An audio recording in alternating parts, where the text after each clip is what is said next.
தனியா தான் கேம் ஆட வந்தேன்னு சொல்லி இந்த வீட்டுக்குள்ள அடியெடுத்து வைத்து ஆக்ரோஷமாக தனித்து விளையாடினீர்கள். இந்த மொத்த வீடும் எதிர்த்து நின்ற போதும் துளி கூட பயப்படாமல் நான் இப்படித்தான் என்று ஆணித்தரமாக சொல்லி இந்த பிக் பாஸ் போட்டியை முழுமையாக விளையாடி வந்த பிரச்சனைகளை தைரியமாக எதிர்கொண்டு மக்கள் மனதை வென்றிருக்கிறீர்கள். அவ்வப்போது பாசம் எட்டி பார்க்கும் போதெல்லாம் அது இந்த போட்டிக்கு இடையூறு ஆகிவிடும் என்பதால் அந்த எண்ணத்தை வெளிக்காட்டாமல் இந்த போட்டியில் உங்களை முழுவதுமாக அர்ப்பணித்துக் கொண்டீர்கள்.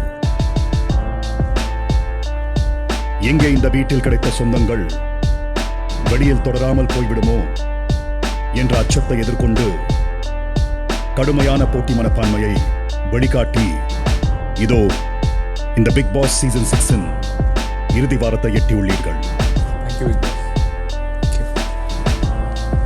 வான் பார்த்து நம்ம யாரும் புரிந்து கொள்ள மாட்டார்களா என்ற ஏக்கம் இருந்தாலும் நீங்கள் தனித்து நின்ற பல சமயங்களில் உங்கள் தன்னம்பிக்கை உங்களுக்கு துணை நின்றது.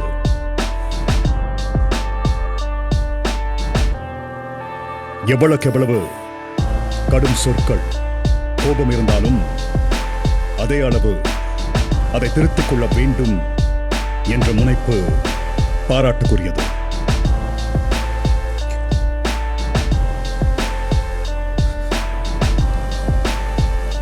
நீங்கள் ஒரு போட்டியாளரை எவ்வளவு எதிர்கொண்டு நிற்க முடியுமோ நின்றதும் உண்மை.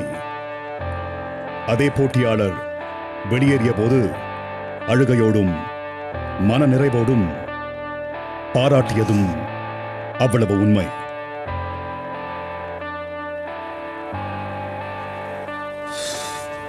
பல கோடி மக்கள் பார்க்கும் நிகழ்ச்சியில் தன்னை ஒவ்வொரு நிமிடமும் மெருகேற்றி காட்டிக்கொள்ள வேண்டும் என்ற முயற்சியில் ஒப்பனை செய்து கொள்வதாகட்டும், நிமிடத்துக்கு ஒரு முறை தலை சீவிக் கொள்வதாகட்டும், ஒவ்வொரு செயலையும் நிறைவாக செய்ய வேண்டும் என்ற தனியாத வேட்கையோடு இந்த நிகழ்ச்சியில் தடம் பதித்துள்ளீர்கள்.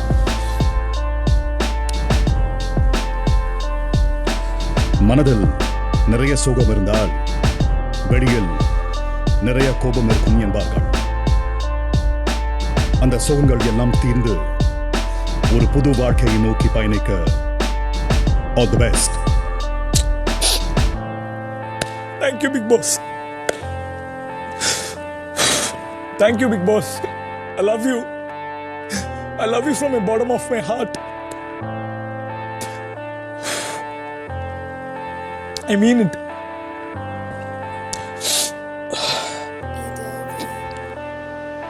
I mean it, Big Boss. இதோ இந்த பிக் பாஸ் சீசன் 6 உங்கள் பயணத்தின் ஒரு சிறு தொகுப்பு. Waiting.